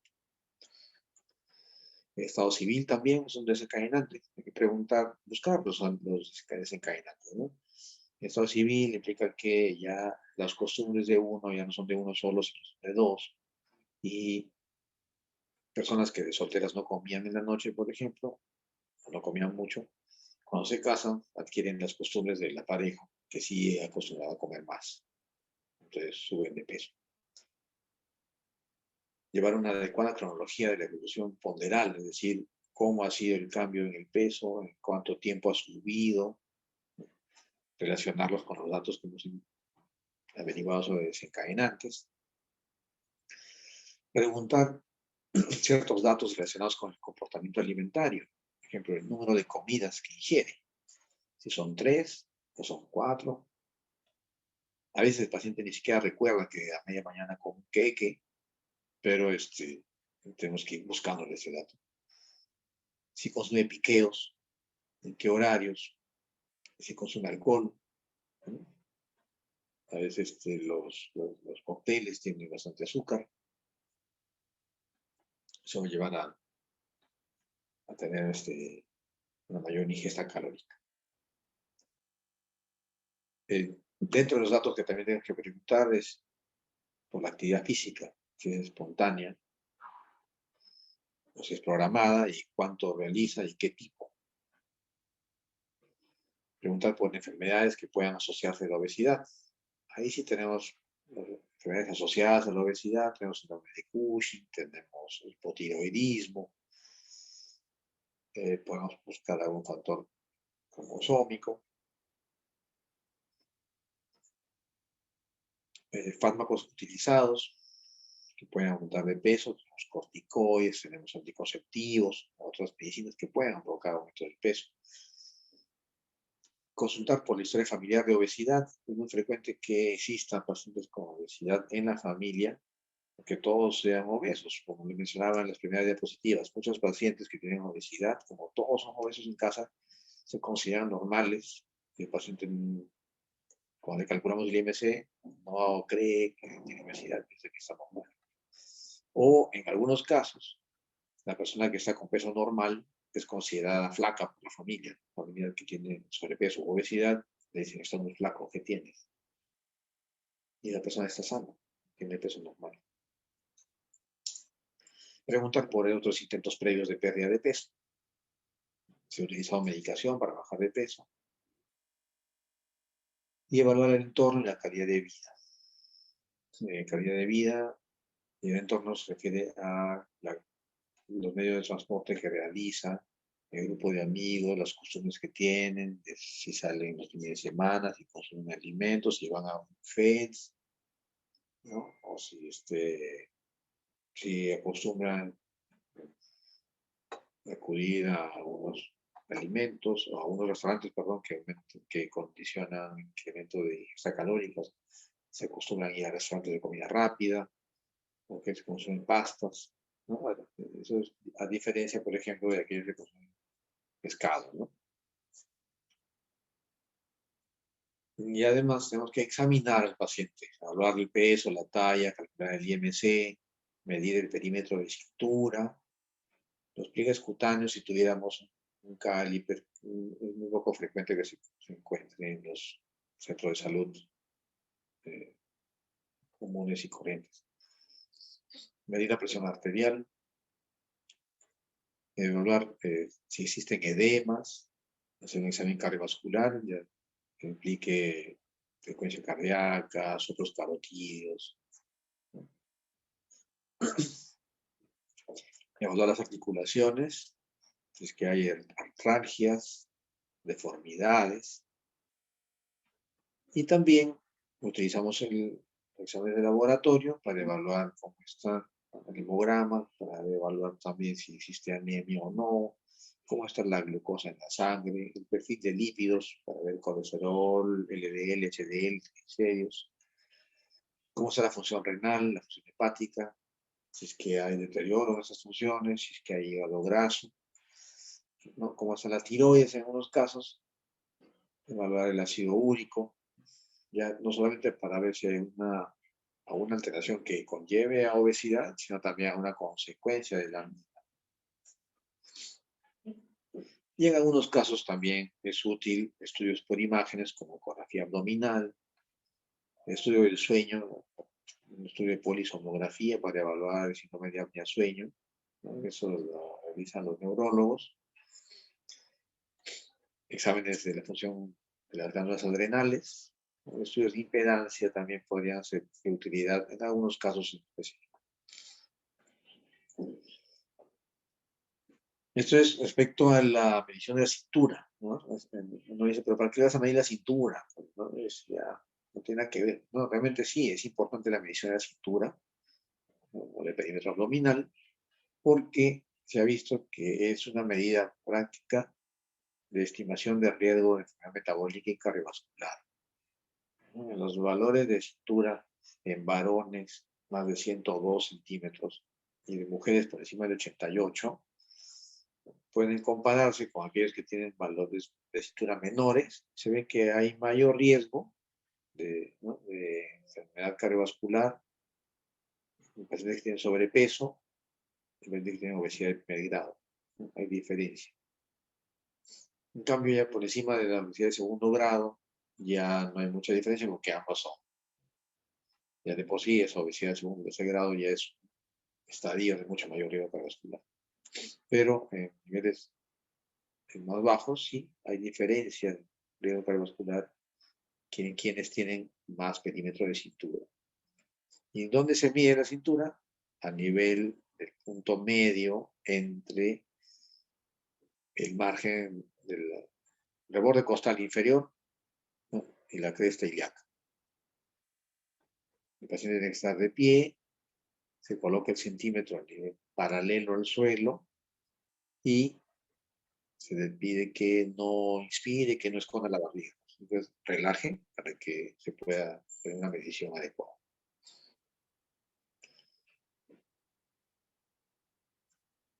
¿Se ha visto algún tipo de diferencia entre la obesidad del varón y de la mujer? ¿No? Por encima en general los varones tienden a acumular grasa a nivel del tronco, del abdomen, principalmente, lo cual les da una obesidad androide llamada obesidad en forma de manzana. Y en las mujeres, sobre todo a partir de los 40 años para adelante, y más aún después de la menopausia, hay mayor depósito de grasa a nivel de caderas y de glúteos, lo cual le da una forma de pera. Esa es la típica obesidad ginecóide. Muy bien, ¿cómo se debe tratar la obesidad? Si ya diagnosticamos y hemos evaluado si existen otras patologías, etc., pues el tratamiento se basa en cambios no farmacológicos, que son cambios en estilos de vida, y tratamiento farmacológico. Los cambios en el estilo de vida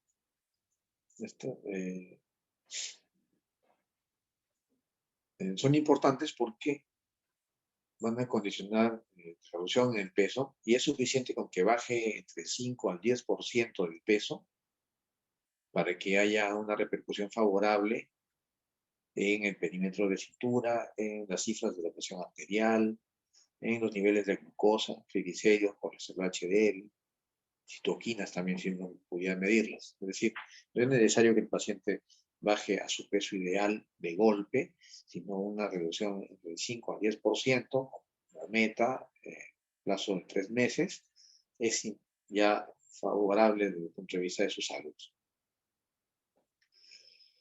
Pueden ver aquí cuánto es el aporte calórico diario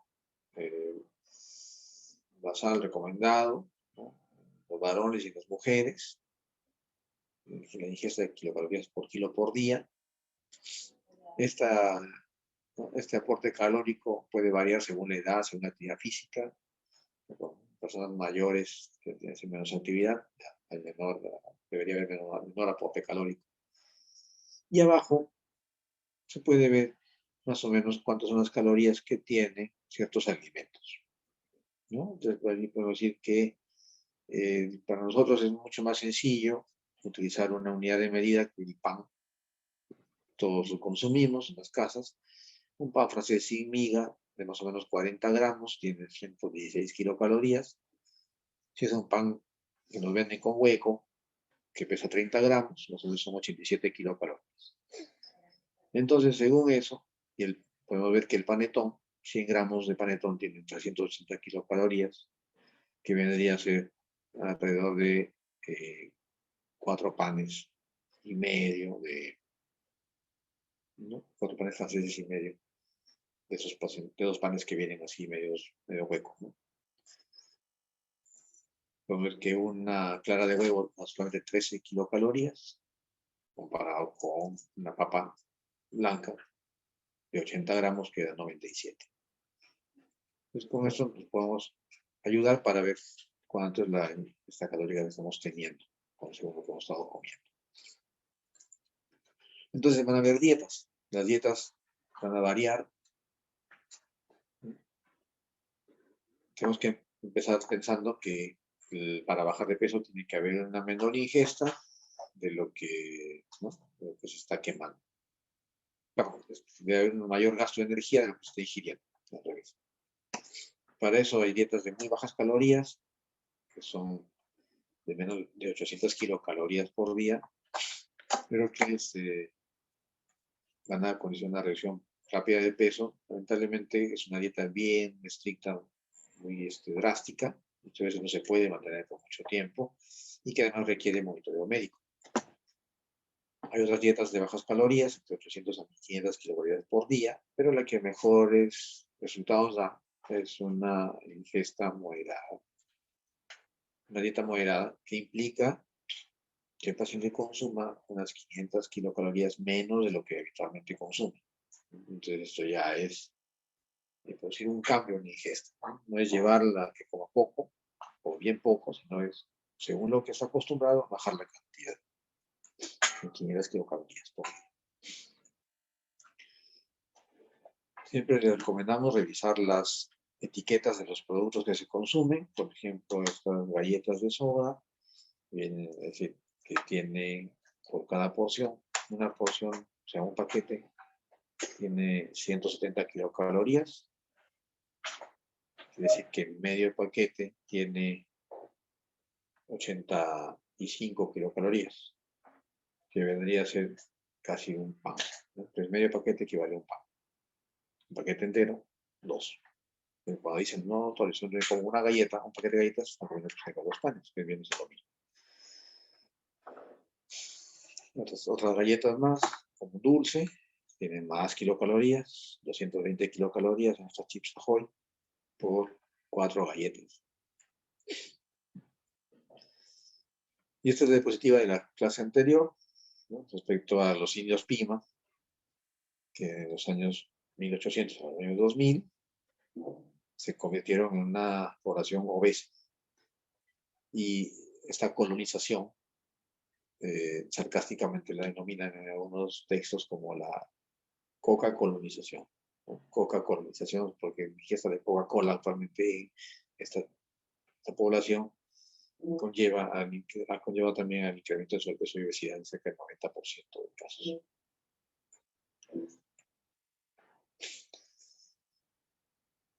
Eso es para que recordar, no solamente importa las kilocalorías que están en los alimentos, sino también el orden en el que se consumen los alimentos puede influir en la menor ganancia de peso o mayor ganancia de peso. Entonces se ha evaluado si es que se come primero los carbohidratos, luego la carne y las verduras, o si es que se ingiere primero las proteínas, las verduras y al final los carbohidratos. Entonces, se ha visto que cuando se ingieren primero las proteínas y las verduras, los niveles de glucosa e insulina se elevan significativamente menos que cuando se consumen primero los carbohidratos. Cuando se consumen primero, sube mucho más rápido la glucosa y la insulina. Por lo tanto, hay mayor ganancia de peso y también mayor descontrol de la diabetes si es que la tuvieran, o un mayor esfuerzo de la célula beta por frenar los niveles de glucosa. Igualmente, aquí hablamos de la grelina, el efecto de los alimentos para suprimir grelina. Cuando uno consume primero los carbohidratos, la grelina se secreta en mayor cantidad, porque la grelina era una molécula que aumentaba el apetito. Entonces, al consumir primero los carbohidratos, la supresión del apetito es menor y el paciente tiene hambre más pronto.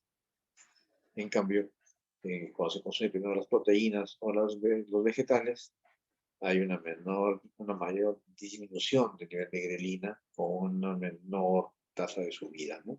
Entonces, también es importante el orden de los alimentos. Se recomienda consumir primero, o por lo menos empezar consumiendo vegetales y proteínas, antes que empezar por los alimentos de carbohidratos. La actividad física es importante, sin embargo, per se, sola la actividad física lleva a una reducción modesta del peso, pero se recomienda siempre combinar la actividad física con disminución de la ingesta calórica. Y se ha visto que cuando existen estas combinaciones hay una mayor pérdida de peso, con mayor incremento de masa de músculo, disminución de la masa grasa, incremento del colesterol HDL, con disminución de la presión arterial y de los triglicéridos. Y lo que se recomienda es que en pacientes con obesidad, según las recomendaciones del Consenso Latinoamericano de Obesidad de 2017, el paciente con obesidad debería ser evaluado médicamente antes de empezar el programa de ejercicios. Y una vez que los ejecuta, deberían ser ejercicios aeróbicos de moderada intensidad, por lo menos 30 minutos al día por 5 días o más en la semana. Particularmente a los pacientes, yo les digo que hagan ejercicio 5 días, hacen 3, entonces mejor les digo que hagan todos los días para que por lo menos cumplan el ciclo, ¿no? Y estos ejercicios aeróbicos deberían ser a intervalos, no exagerando en la realización de ellos según su resistencia física. También se recomienda que al menos 2 veces por semana se hagan ejercicios de resistencia, es decir, pesas, ¿no? Que se hagan repetidamente. Influye mucho también el apoyo de los trabajadores, de los contratantes, bueno, de las empresas que contratan a los trabajadores para favorecer la actividad física en sus empleados. Justamente esta señora que ven ahí no es una paciente, señora, es una foto que tomé en Estocolmo, en Suecia. Me encontré pedaleando, ¿no? Estaba sentada dando informes en este edificio. Sin embargo, tenía pedales en la silla para que vaya pedaleando como si estuviera haciendo bicicleta mientras estaba en su hora de trabajo. Entonces, el empleador debe también velar por la salud de los trabajadores. Recordemos que la modificación en la conducta alimentaria es fundamental. Estas modificaciones en la conducta van a girar alrededor de, primero, establecer metas de tratamiento. Saber que tengo que bajar 5 a 10% de mi peso en 3 meses. Actividad de autocontrol, que puedan regular su propia ingesta. Controlar los estímulos. Quitar de la sala, del trabajo, las máquinas expendedoras de alimentos, ¿no?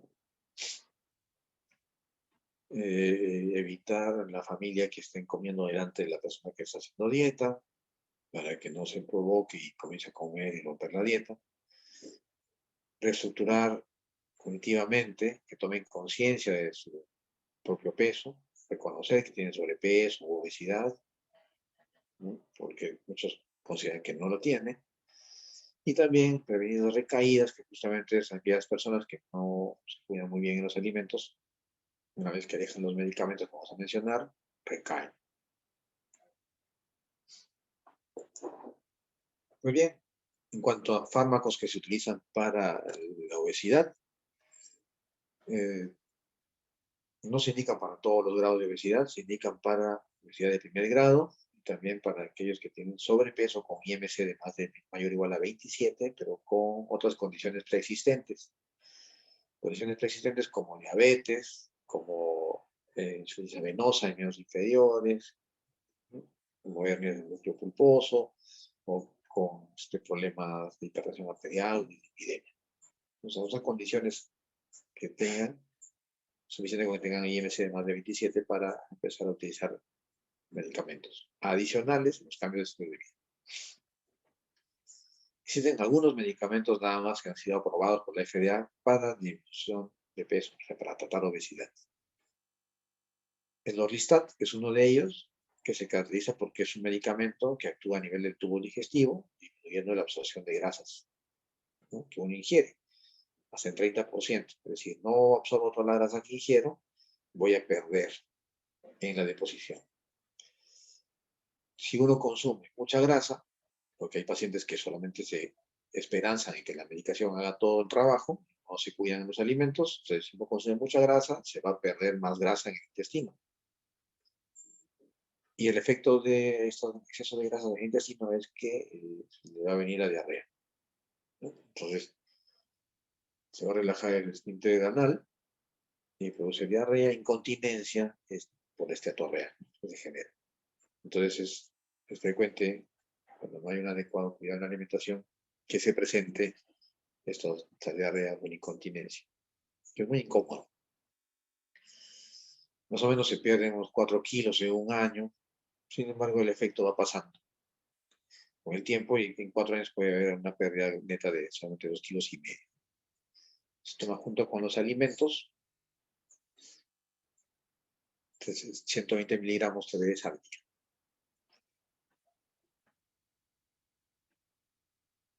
Los otros medicamentos, que este medicamento, por ejemplo, termina con el topiramato, la combinación de ambos, tiene el nombre comercial Istaril, es una medicación que actúa a nivel de los centros del apetito, o sea, el sistema nervioso central. Combina el efecto adrenérgico con el efecto neuroestabilizador de ambos, del topiramato, y se empieza con una dosis baja, lo pueden ver acá, de 2,75 con 23 miligramos, y se va subiendo progresivamente hasta tener 15 miligramos y 92 miligramos, respectivamente, de cada uno de ellos. Como es una medicación que actúa en el sistema nervioso central, es muy frecuente que se presente, ¿no?, boca seca, estreñimiento, alteración de la sensibilidad a los sabores, disgeusia, parestesias, y también depresión, ansiedad, taquicardias, elevación de la presión arterial. El topiramato puede estar asociado también a teratogenicidad. Entonces, hay que explicarle al paciente que si va a utilizar esta medicación, probablemente se vaya a estreñir, probablemente vaya a tener la boca seca, ¿no? Controlar la presión arterial, para si es que no hay incrementos de la misma, dolores de cabeza, cefaleas. Otra medicación aprobada por la FDA es la combinación de bupropión con naltrexona. El bupropión inhibe la recaptación de dopamina y noradrenalina, y la naltrexona es un antagonista opioide. Esta combinación, al igual que la medicación anterior, también esta se empieza de a pocos y se va subiendo semanalmente la dosis hasta lograr ya la dosis plena.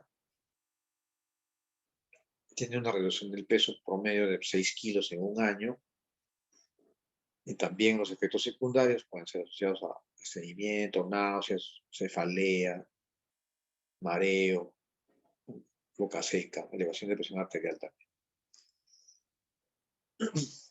como toda medicación que actúa en el sistema nervioso, puede provocar problemas psiquiátricos o desencadenar o descompensar, ¿no? Enfermedades psiquiátricas de fondo. Y hace unos años se aceptó como tratamiento para obesidad la liraglutida, el nombre comercial es Victoza, que es un análogo del GLP-1. Habíamos mencionado GLP-1 como una molécula que disminuye el apetito, disminuye el vaciamiento gástrico. Pues esta medicación es inyectable, no es vía oral, a diferencia de las anteriores. Esta medicación se aplica de manera subcutánea diariamente y se ha probado tanto para diabetes como para tratamiento de obesidad. Logra reducir alrededor de 5,5 kilos en un año. Y los efectos secundarios son llenura extrema en algunos pacientes, náuseas, ya que condiciona disminución de vaciamiento gástrico. Así como existen medicamentos también para obesidad, también existen cirugías para obesidad. La cirugía bariátrica está indicada para aquellos pacientes que tienen obesidad de segundo grado con comorbilidades, como las que mencionamos ahí. NASH es la enfermedad hepática no alcohólica, esteatohepatitis, esteatosis hepática no alcohólica. Y también indicada para todos los casos de obesidad de tercer grado. En este caso, sí. En este caso, acá podemos saber a qué paciente puede indicarse la cirugía. No es para todos los pacientes. Además, el paciente que va a ser sometido a cirugía bariátrica, actualmente llamada cirugía metabólica, debe estar psiquiátricamente estable para que pueda cumplir con las indicaciones y las restricciones de alimentos en el postoperatorio. Existen procedimientos restrictivos, como la banda gástrica, que no hay una sección del estómago, debe ser una banda para que pueda sentirse lleno más rápido, pronto, y comer menos. El bypass en Y de Rux, en el que sí hay un corte del estómago, se queda una pequeña fracción del estómago conectada a una porción del intestino que es bypasseada, ¿no? Se le conecta con una parte más distal del intestino. Esta es la que tiene más cambios en el peso con menos consecuencias malabsortivas. Y también existen otros procedimientos malabsortivos en los que hay una mayor porción de intestino que ha sido bypasseada, como el bypass de ayuno ileal, en el que ya se conecta de frente del estómago con parte distal del yeyuno, y también la derivación biliopancreática.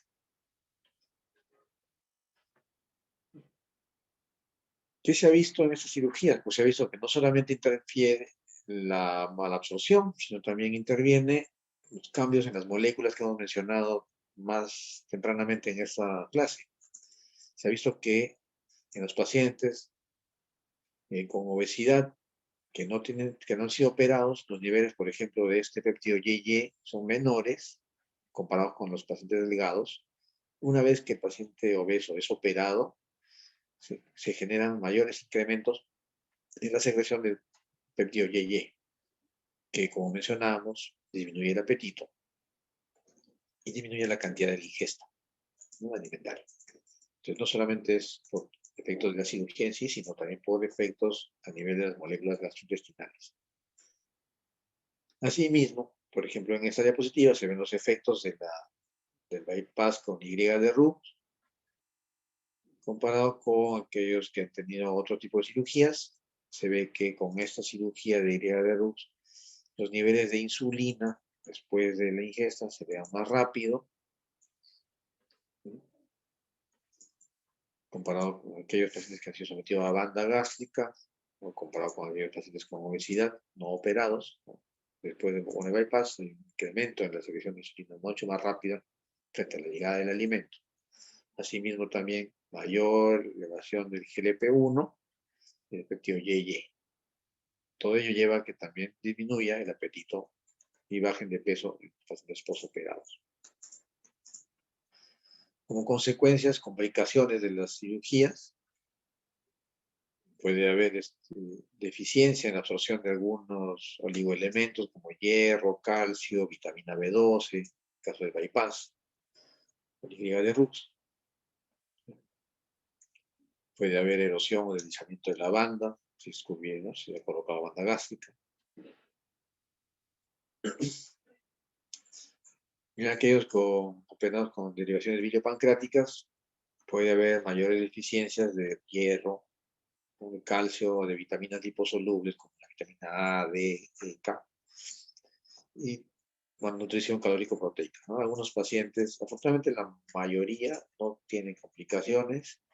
Hay algunos pocos que pueden tener mala absorción o diarreas ya crónicas, ¿no? Por estos procedimientos. Y para terminar, unas cuantas diapositivas del síndrome metabólico nada más. Estoy tratando de hacerlo rápido para que alcance el tiempo. El síndrome metabólico es un conjunto de patologías, de anormalidades metabólicas que giran alrededor de la resistencia a la insulina. Ha tenido nombres diferentes con el paso del tiempo. Antes era llamado síndrome X, síndrome de Raven. Y se caracteriza por incluir pacientes con obesidad abdominal, con dislipidemia heterogénica, con hipertensión arterial, resistencia a la insulina, y es un estado protrombótico y proinflamatorio. Sin embargo, hasta la fecha se está discutiendo si es que el hecho de tener como síndrome metabólico todo junto incrementa el riesgo más de aquel riesgo que les da cada patología por separado, ¿no? No sabe si el paciente o sea, no se encuentra un sustento sólido que indique la importancia del denominado síndrome metabólico a decir que tiene hipertensión, más diabetes, más obesidad, por ejemplo. Y las consecuencias son principalmente a nivel cardiovascular. Para hacer el diagnóstico del síndrome metabólico, lo que tenemos que hacer es una historia clínica, pesar y tallar al paciente, medirle la cintura y pedir algunos análisis, como glucosa, el perfil de lípidos y obviamente tomar la presión arterial. Con eso es suficiente. Decimos que obesidad y insulinoresistencia se relacionan entre sí. Esto sumado a inactividad física son factores de riesgo metabólico que llevan al síndrome metabólico. El síndrome metabólico incluye insulinoresistencia, fundamentalmente. Existen diferentes clasificaciones o diferentes formas de diagnosticar el síndrome metabólico. Hay criterios de diagnóstico del síndrome metabólico del ATP, que son al menos 3 de los que mencionamos acá, 3 factores de riesgo, al menos 3 en cualquier orden. O sea, obesidad en varones con cintura mayor a 102 centímetros o mujeres con más de 88 centímetros de cintura, triglicéridos mayor o igual a 150, colesterol HDL menos de 40 en hombres y menos de 50 en mujeres, la presión arterial por encima de 130 o 85 y la glucosa en ayunas mayor o igual a 100 o que esté en tratamiento para hiperglicemia. Entonces aquí podemos encontrar que un paciente con síndrome metabólico puede tener obesidad, triglicéridos altos y presión alta. También puede ser un síndrome metabólico si tiene hiperglicemia con colesterol HDL bajo y triglicéridos altos, sin tener presión arterial alta. Entonces, como que se pierden unos datos, se está catalogando como síndrome metabólico a 2 personas que tienen no los mismos necesariamente los mismos factores de riesgo.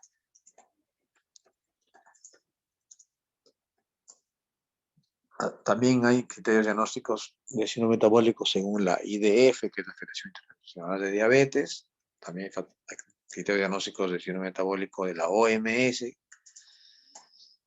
que incluyen mediciones de albuminuria, etcétera. Pero también tenemos los criterios de la ALAT, que es la Asociación Latinoamericana de Diabetes, en los que consideran que para tener síndrome metabólico es fundamental tener obesidad abdominal. De todas maneras, o sea, tener un perímetro de cintura, en ellos consideran que para la población latinoamericana, el perímetro de cintura mayor o igual a 94 en varones y mayor o igual a 88 en mujeres, ya es obesidad abdominal. Y además de esta obesidad abdominal, se requieren dos criterios adicionales, que pueden ser triglicéridos altos o que estén en tratamiento para triglicéridos, obviamente. Colesterol HDL bajo, menos de 40 en hombres o menos de 50 en mujeres. O tener presión arterial elevada, mayor de 130 la sistólica, mayor o igual a 85 la diastólica. Y el otro criterio que puede ser una alteración en la glucosa, que puede ser glucosa elevada en ayunas, o tener ya intolerancia a la glucosa, o tener diabetes. Como pueden ver, a diferencia de lo de la ATP3, la ALAT, de todas maneras, condiciona que tenga obesidad abdominal. En cambio, en ATP3 no necesariamente.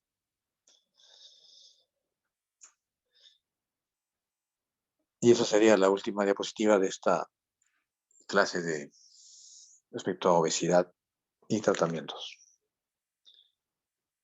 No sé si tuvieran alguna pregunta o comentario al respecto.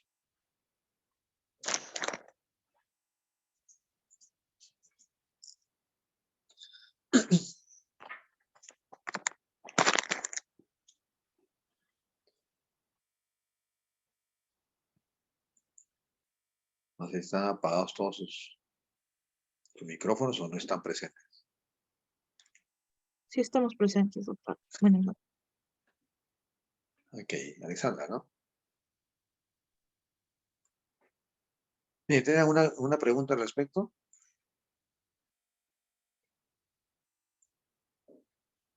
Creo que todo claro, doctor. Ok, Wendy. Bien, entonces en las siguientes clases vamos a tratar de hacerlo más interactivo, de empezar a la hora y ver también la posibilidad de pasar la lista correspondiente. Entonces, por mi parte, eso sería todo. Ya estaríamos encontrando en la siguiente clase. Ya, Gracias. gracias, doctor. Ok. Gracias, doctor. Gracias, doctor. No, de nada.